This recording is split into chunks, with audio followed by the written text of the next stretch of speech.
you shouldn't feel overwhelmed that GEO will require a whole new strategy, but instead focus on the core skills that are important for SEO and GEO whilst staying current in the tips and techniques that use AI to your advantage.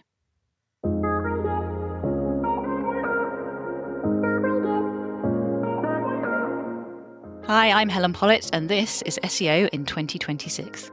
Helen, what's your number one SEO tip for 2026? So my number one tip for 2026 is to keep your SEO career on track.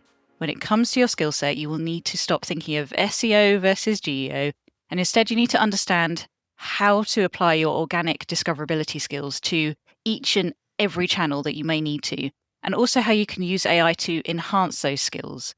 Superb. Okay, so a lot to unpack there as well. It's about developing that skill set. How much of your time, of your SEO time, should you focus on developing those skills? I honestly feel that SEO is one of those careers that is constantly changing, and not just in the sense that what works in SEO is changing, but actually the tools that are available, the educational platforms that are available, constantly changing. And I think as a result of that, we really need to be investing in our own careers, investing in our skill sets quite a lot, in fact. I like to spend at least a little bit of time every day just dipping into articles or watching webinars, or just to make sure that there's nothing that is breaking news within the SEO industry that I'm missing. So I would say treat it like an investment. Make sure that you are spending a significant portion of your time investing in those skills and keeping current with what's going on without succumbing to the hype and some of the fear mongering that does also seem to go around the SEO GEO space at the moment.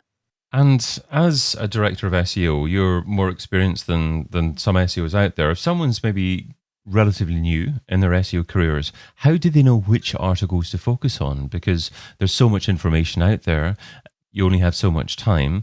How do you decide what's worthwhile spending your time on?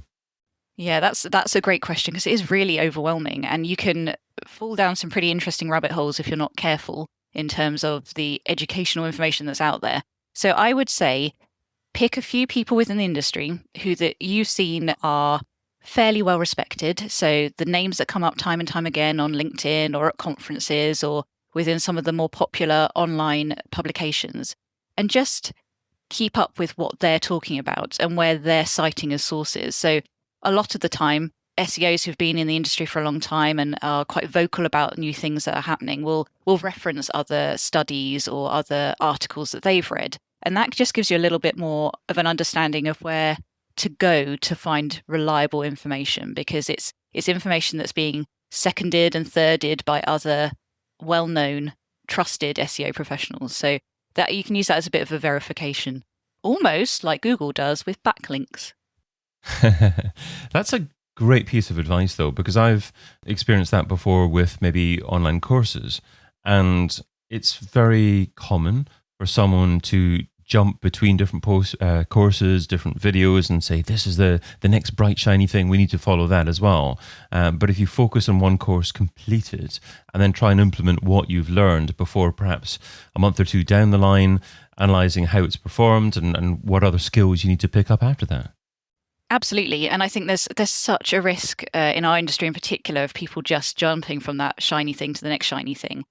And we forget that actually there's a whole underlying set of skills that are really core to SEO, GEO, whatever acronym comes next. And things like making sure that you understand what your users are interested in, or how to develop a content strategy, or how bots will navigate around your website, or even simple things like, I say simple, the trickiest things like stakeholder management or data analysis.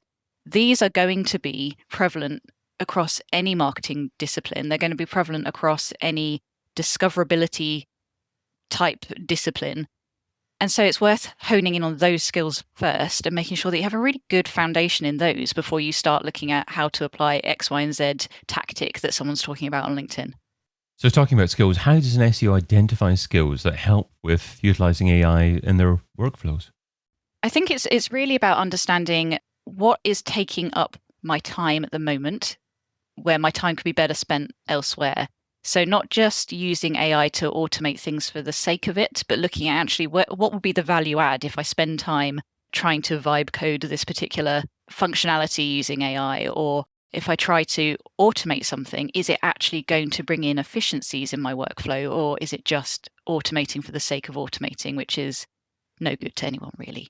And so it's about sort of maybe taking a step back, have a look over your work week and understand where you're duplicating efforts in that week. Do you do something each day, perhaps? Do you check on Search Console each day, or do you check your keywords each day? Are you doing something like that that is repeated that perhaps you could get AI to help summarize for you?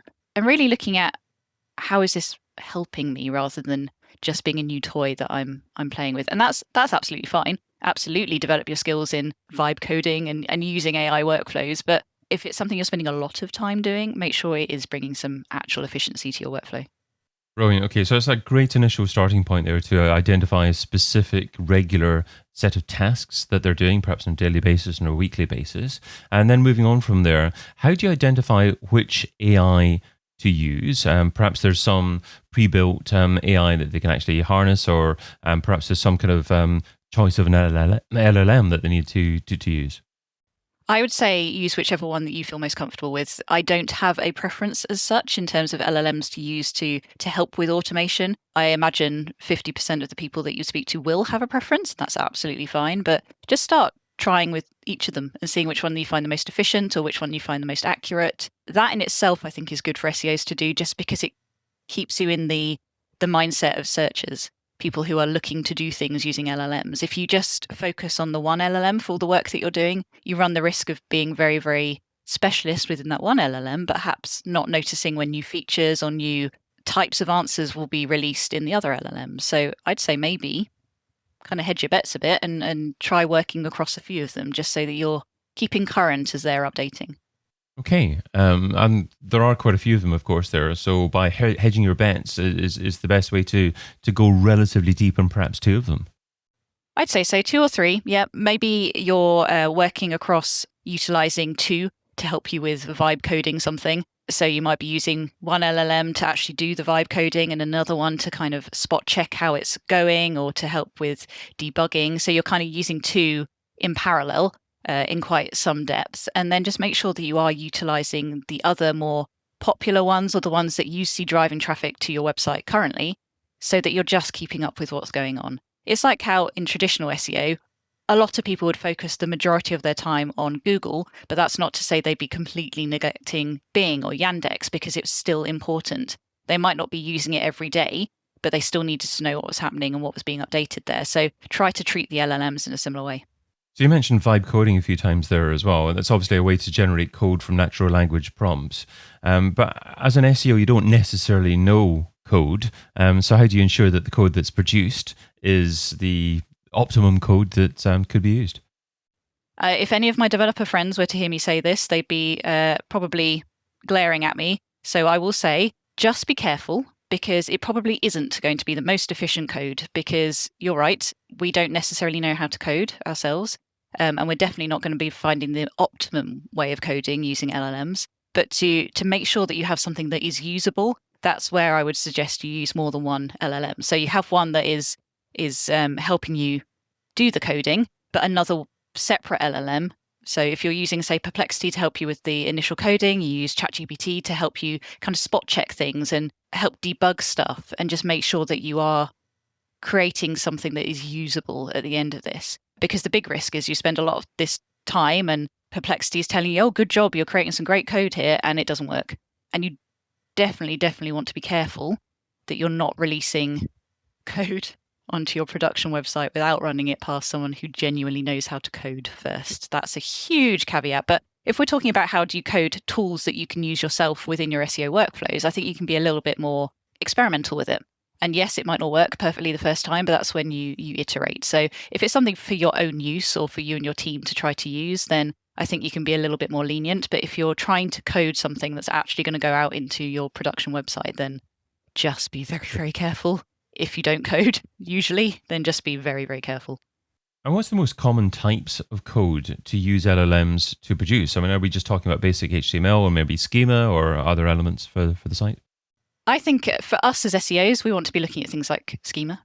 because that can be something that would save you time. If you're there trying to manually code schema, or you're using tools that aren't very efficient, then you possibly could use something like an LLM to help you with schema, because it's also very quick to check. You can then run that code that it's produced through schema.org's validator, for example. So that's a very quick way of saying, yes, this is going to work, or it's not, which makes things a lot easier. And you can have a little bit more certainty then if you do put it onto your production website that it's actually going to do what you think it's going to do.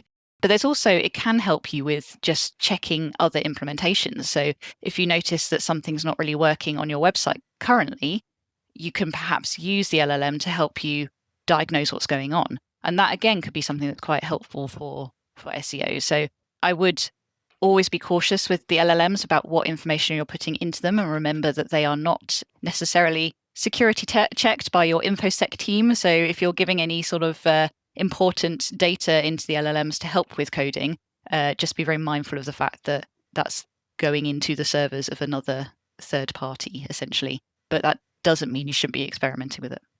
Is there an API with the schema.org validator, or is it something that has to be done manually? I don't know. That's a very good question. I would say that's something worth looking into, because if you are using an API, that's going to make things a lot quicker. Absolutely. And obviously, we talked a lot about GEO versus SEO, and how much overlap are we talking about here in terms of skill sets? Because is what SEO are actually learning or have learned so far applicable to GEO? Yeah, I think there's a huge overlap. I would say that strategically, in the way you think about optimizing for SEO and LLMs, is very similar. The strategy behind it is very, very similar.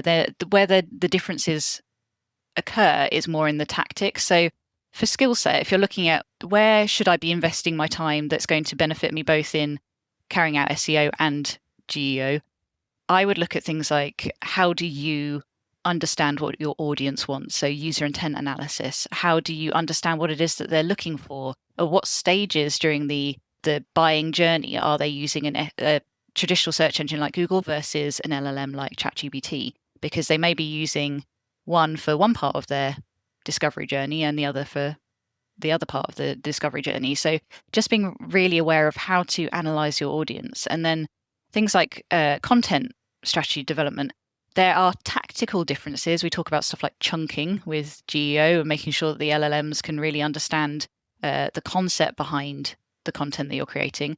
But the content, you're not going to create a completely separate page for the LLMs to the one that you're creating for Google. It's going to be the same page. So content strategy, in essence, is going to be very similar. You just might need to tailor the way you produce the content slightly to hit both goals of being accessible for the search engines and usable by the search engines, as well as the LLMs. And then, of course, the basics of technical SEO, that's going to be needed across both types of discovery engines, because they need to be able to get to your website. They need to be able to parse your website. They need to be able to digest your website in order for you to appear within their answers, whether that's Google's answers or Perplexity's answers. And thinking of it like that, making sure that you're understanding these are very similar types of platforms. They are trying to meet the need of the user, and they're creating an answer to meet the needs of the user. Helps you to realize that there's not actually a huge amount of difference between the strategy. It is the tactics where the differences really start to show up. And you talk about chunking, and semantic chunking is obviously about making your content more extractable, more quotable. How would you summarize the key elements of doing that? Are there certain lengths of paragraphs or styles of writing or headlines or use of markup that you can incorporate to ensure that you're giving yourself the best opportunity to actually be featured by AI search engines? So I think the fact that we've gone full circle and we're asking about content length again shows just how similar GEO is to SEO, because that's a question that's plagued SEOs for many, many years. How long should my content be? So we're in a very similar place again with GEO, looking at, well, should paragraphs be a certain length? How do they need to be set out? I would hold my hands up and say I don't have all the answers to that just yet. And I think that's probably the place that we should all be in, because I don't think we're at a place where we can say definitively this is what you need to do when it comes to creating content for LLMs, because they themselves are developing at such a rapid pace. what I would say is that you need to keep experimenting. So if you're finding that a certain type of content or a format of content is working really well for you and it's getting picked up a lot in the LLMs at the moment, keep working on that. If you're finding that actually you're not getting much exposure within the LLMs, start trying different formats or different ways of creating that content to see if that does help.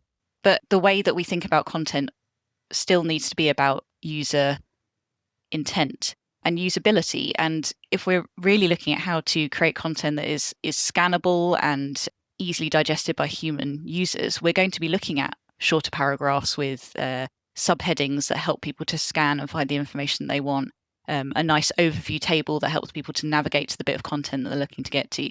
So as with SEO, we need to be keeping the user at the heart when we're trying to look at GEO as well. And by doing that, hopefully we'll be getting closer to the optimum for both SEO and GEO. Helen, what's the key takeaway from the tip you shared today? I would say the key takeaway is that you shouldn't feel overwhelmed that GEO will require a whole new strategy, but instead focus on the core skills that are important for SEO and GEO whilst staying current in the tips and techniques that use AI to your advantage. Helen Pollitt is a Director of SEO at Getty Images. Find out more at gettyimages.com. Helen, thanks so much for being part of SEO in 2026. I've been your host, David Bain. Get your copy of SEO in 2026, the book, over at SEOin2026.com.